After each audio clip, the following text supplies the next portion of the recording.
Hello, hello, hello. This is Born Woke, and this is our video regarding the title "War on the Street." Right. So we need to talk about something that's old, distant, abstract, but it's very real and it's current. It's a current thing. You may have heard the phrase "Insurrection Act," right? In the news this week. Most people don't know what it is, right? And that's understandable because it's a power that's almost never discussed publicly. Okay. And the Insurrection Act is a law that allows a president to deploy the U.S. military inside of the United States against its own people on American soil. That alone should make anybody pause. What makes this moment different is not just that the law exists, it's that it's being publicly threatened in response to protests by this person we call our president. When the military power enters civilian political conflict, the stakes change. People become more vulnerable. Let's look at what was actually said, shall we? Let's look at what he said.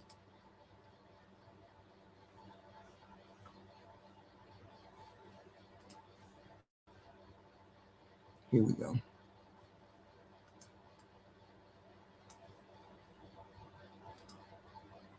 Threatening to invoke the Insurrection Act in Minnesota, where people have been protesting since an ICE officer shot and killed a woman last week. The president says local leaders are encouraging violence. As ABC's Olivia Rubin reports, the mayor of Minneapolis is calling for peace. So, that's the headline. That's the headlines. Listen.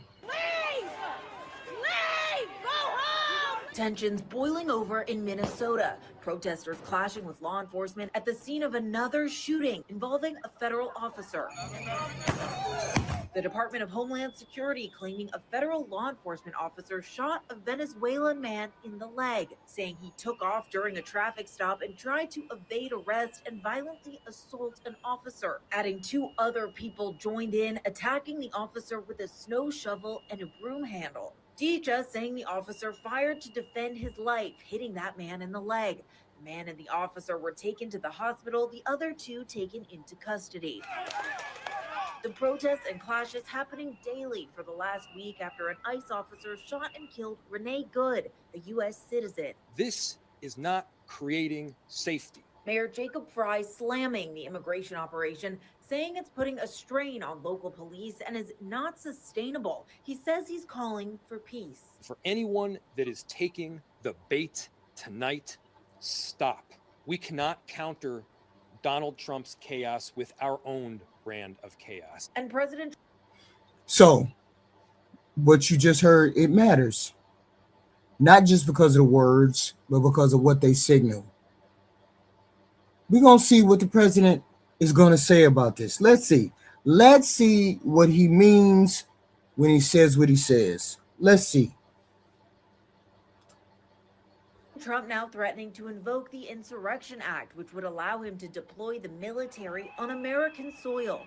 So, as he says, to quickly put an end to the travesty taking place. The Insurrection Act gives the president extraordinarily broad discretion, and courts generally defer to the president with respect to just how much discretion that is. So it is potentially a dramatic expansion and militarization of domestic law enforcement. See, the Insurrection Act is not a routine law and order tool. It's meant for extremely, extremely rare circumstances. Situations where states have completely failed to control the unruly behavior of its citizens, or where the constitutional rights are being violently blocked. It was not designed to be used as a warning. It was not designed to be pressure on governors or cities. And it was never meant to be casually floated in public discourse like this piece of shit president keeps doing. When a president talks openly about deploying troops domestically, even if it does not happen The threat itself has power. And this president, with his thuggish-like behavior, keeps doing it. I believe he's waiting for the black people to hit the street, the brown people to hit the street. I believe that's the reason why he hasn't called it as of yet. I don't see no black and brown people out there, so I ain't calling it. I don't want to call it on my white folks, but I definitely call it on black folks. I definitely am. I got the power. I have the mandate by the white people to control the black people, so we got to wait till the black people come out there. This is what I think. This is what I think. Okay? This is what I think. And the Deputy Attorney General Todd Blanche also trying to blame Democrats in Minnesota, saying he is focused on stopping what he says is their terrorism, saying that that is not a threat, but a promise. Olivia Rubin, ABC News, New York. Okay.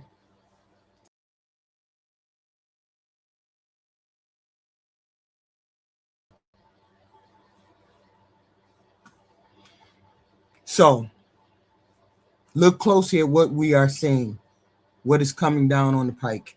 This is not a foreign battlefield. This is not a war zone. These are American citizens in the American streets, American protesters, American law enforcement is doing this.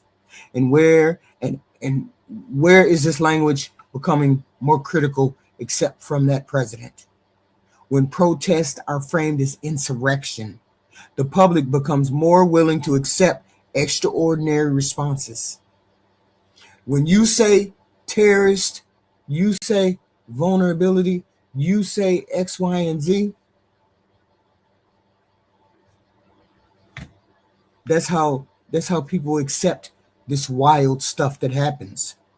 That's how the line shifts slowly, subtly, decisively. The danger here isn't just whether troops are deployed today. The danger is the idea of them being used becomes familiar, which is what I knew was going to happen when he said he wanted to deploy the military onto the American people. And people were saying, yeah, let's do it, let's do it, let's do it. Once you allow that to happen,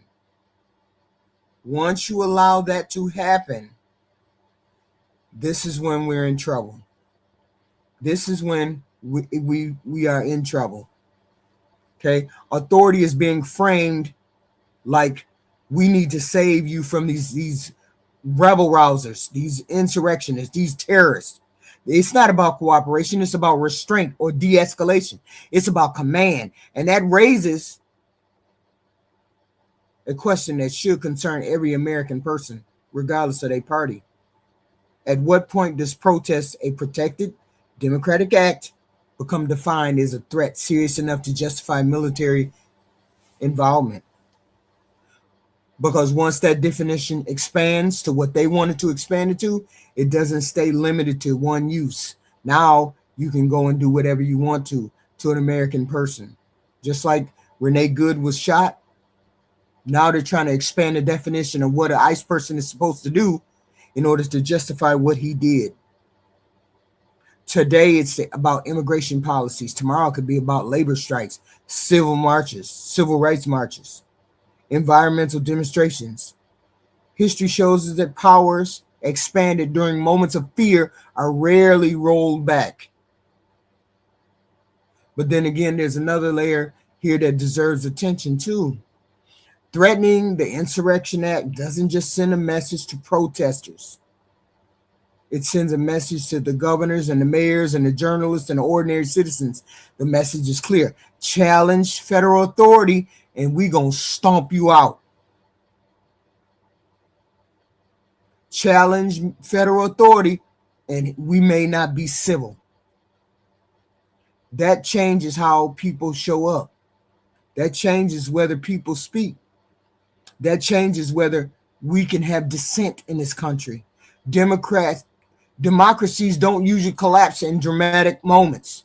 They erode over time through normalization, through repetition, silence. And one of the most vulnerable, dangerous places in moments like this is, well, it hasn't happened yet. It ain't happened yet. We ain't that close. We ain't close to fascism. We nowhere near fascism. Why y'all keep calling it fascism? Why y'all keep calling it authoritarianism? And why do I keep saying we're marching towards it? We're marching towards it. You don't have to agree with every protest. You don't have to like disorder. You don't even have to oppose the strong law enforcement. But you should always be cautious about when military power is used into civilian lives. Because once leaders learn that threats alone can control your behavior, they're going to use it again. They're going to use it again and again and again. It ain't just about Minnesota, okay? It's about how comfortable we become with a politician, a piece of shit president like we got, throwing out the Insurrection Act, trying to scare people. And history is very clear about this shit. When governments start treating dissent like the enemy, like the terrorists, like the insurrectionists, like a person that's anti-American, the country itself becomes the battlefield. And this is what I think they want. They want you to be, they want to stomp us out. They want to stomp us out. This is what we need to be watching for. This is what we need to be fighting for. Not just today, but moving forward. We should not allow this. We should make our dissent, we should make our unhappiness very much clear. If we allow this, we're going to allow more. We can't allow no more. We can't allow this. We just cannot allow this to happen or continue to happen. But I will see you all in the next one. I will see you all in the next one.